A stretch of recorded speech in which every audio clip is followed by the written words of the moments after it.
Our plan here is to take a look at what we're going to term Greek life. Greek life. So our main focal points are going to be religion, gender roles, and then achievement. An achievement obviously comes in numerous forms. Now, we've already addressed the importance of Greek mythology and reverence for the gods as it pertains to Greek life. Now, the pantheon of Greek gods were said to live in a grand palace at the peak of Mount Olympus in northern Greece. And this is a great view of Mount Olympus from a distance. And there's the top of Mount Olympus. So apparently, this is where the palace of the Greek gods was located. Now, the concept of Olympus actually predates the Greeks, but Homer, in the Iliad and the Odyssey, acknowledges the mountain as home of the gods. Now, here's where we get creation stories and roots of the city-states. The gods themselves are not perfect, but they are meant to represent emotions, principles, or skills, and they magnify those of the humans. So they have these human qualities just really amped up. Now, Zeus is at the head of this pantheon. When he ultimately defeated his father, Cronus, in a battle against the other Titans, so Cronus led the Titans, Zeus claimed supremacy over the sky. His brother Poseidon gained control over the seas, and Hades, they gave him the underworld. Now, religion for the Greeks is less about morality and theology, which that's more of a modern context. For them, it's about keeping on the good side of the gods and figuring out what their intentions are. As part of this, ritual is given extreme importance. Sacrificing animals is common, as was consulting soothsayers and holding temples in their honor. Temples, shrines, and caves actually are going to pop up for multiple deities, and within the caves, they would have these shrines. Now, getting to Delphi in ancient times was a challenge, but it was home to the leading oracle. You would consult the oracle at Delphi. This is the leading oracle of the classical world. There are at least 8 oracles on the Greek mainland, and they were used by both Greek peoples and by so-called barbarians. Apollo, the god Apollo, supposedly lived at Delphi 9 months of the year, and the oracle was only available for consultation 1 day of each of these months. So 9 days out of the year you can consult the oracle. And we can see that states consulted the oracle and individuals did as well. The temples managed by an elderly priest, and a local woman served as the prophetess. The oracle would go into a trance when she gave advice, and recent evidence suggests that the temple was built over 2 fault lines, so gases might have contributed to this. Excavations demonstrate that there wasn't anything hallucinogenic that would have caused these trances, so we think maybe it was the gas. The advice was often very vague, and you could interpret it however you wanted. This speaks to the importance of rituals, as often this oracle is consulted by city-states prior to declarations of war or other matters of state. This oracle remained in operation for 1,000 years. For 1,000 years, the oracle at Delphi could be consulted. And we look at the Olympic Games as part of religion because, in the northwest portion of the Peloponnese, a grove sacred to Zeus stood near the city of Olympia. Now, in the summer of 756 BC, a series of athletic contests were held to honor Zeus. So that's where religion gets involved, and every 4 years these would occur. Now, to ensure that everyone could reach the games safely, a sacred truce was declared during the games. Waging war executing anyone, or entering into legal disputes. These are all forbidden for all city-states taking part in it. Women aren't allowed to compete, but they had their own games honoring the goddess Hera, and they couldn't even attend. Now, the games lasted for 5 days, that's all. They had a variety of events, and if you win, you are revered by your city-state for life. You know, you're a celebrity. This stresses the dual importance on physical fitness and the so-called ideal body type, but also on rituals designed to honor the gods. So religion has the utmost importance to the ancient Greek peoples. Now, when we look at gender roles, we can actually lump them together into 2 separate categories. We have most city-states, so essentially everyone except Sparta. To most Greeks, like the Athenians, women, they viewed them as not to be trusted and needed to be kept under strict control. They're allowed to manage the household, but that's kind of it. That's really all. Marriages are arranged, and they serve the purpose of enhancing a family standing or acquiring property, and some wives could be as young as 12 years old. Married women had to be accompanied if they left the home. So it was either a servant or maybe a slave or a male relative that would accompany them.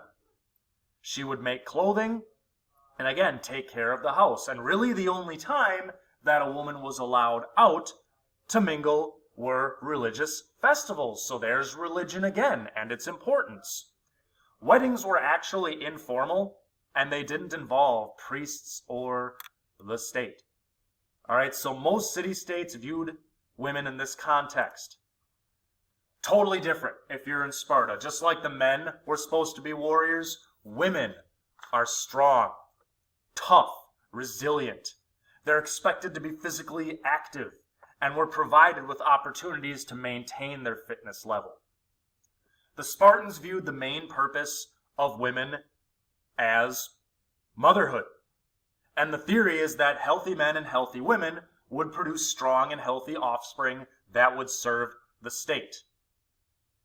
It's all about love of state. Come back with your shield or on it. Strong, healthy, physically fit women are meant to embody this idea. You know, makeup, long hair, earrings are forbidden. Spartan girls, like the men, were very sparsely clothed. However, women were allowed to be forward, and they could speak directly to men. The movie 300 accurately depicts this. Flirtation is frowned upon. And, you know, women, since the men are always fighting, do enjoy that considerable freedom. So for as in the modern eye, as oppressive as the Spartans might seem, the way they treated their women was somewhat consistent with that, but vastly different. Now, the last aspect of Greek life we'll look at is achievement. Now, we start with the physical buildings, such as the Parthenon. That's one thing that we associate with mostly the Athenians, but the Greeks as a whole. They left behind numerous monuments to attest to their greatness. After the Battle of Plataea, at the end of the Persian Wars, as we've previously seen, the Athenians swore an oath that anything destroyed, any temple or monument that was sacked during the war, wouldn't be rebuilt. It'd be a reminder of the destructiveness of Persia.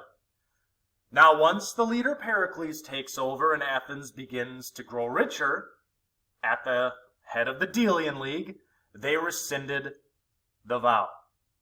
This was about 30 years after that Battle of Plataea and the same time as an official peace with Persia.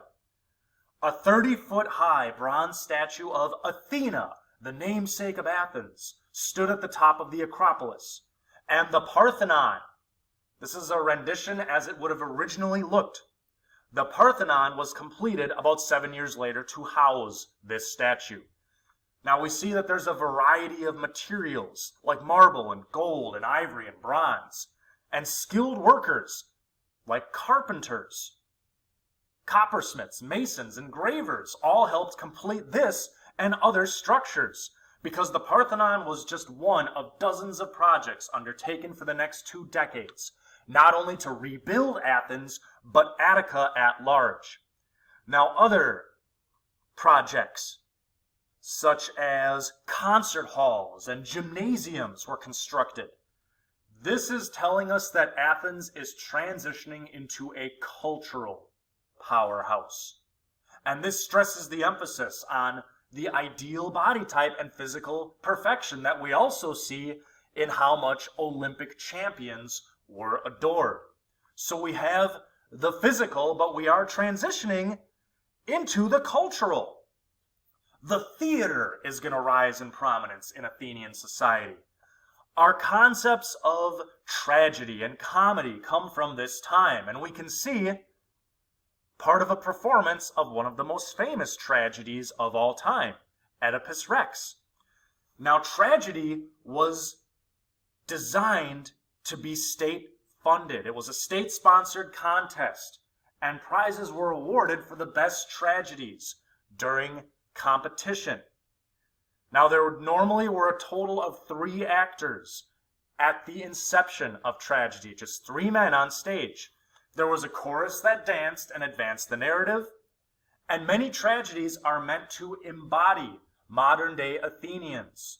So they're taking individuals that the audience knows and can relate to, and they're putting them on stage. Usually, the tragedies featured a hero who possessed some sort of extraordinary power. This hero was then humbled, and then had something terrible befall them. Oedipus Rex, which we see here, was written by Sophocles, and it was performed at the height of the plague of Athens, when Athenians are dying of the plague. It's a context with which everyone understood. The hero, Oedipus, Rex meaning king, Oedipus the king, he becomes the king of Thebes by killing his father and marrying his mother. Both of these things he was unaware of. He wasn't quite aware of who he had just killed and married. Now, a pollution befalls his city of Thebes, and it's actually traced back to Oedipus. So this is the humbling that occurs. The tragedy is that he realizes he needs to gouge his eyes out and be expelled from his city to save it. So that's why we consider tragedy often to have a negative connotation.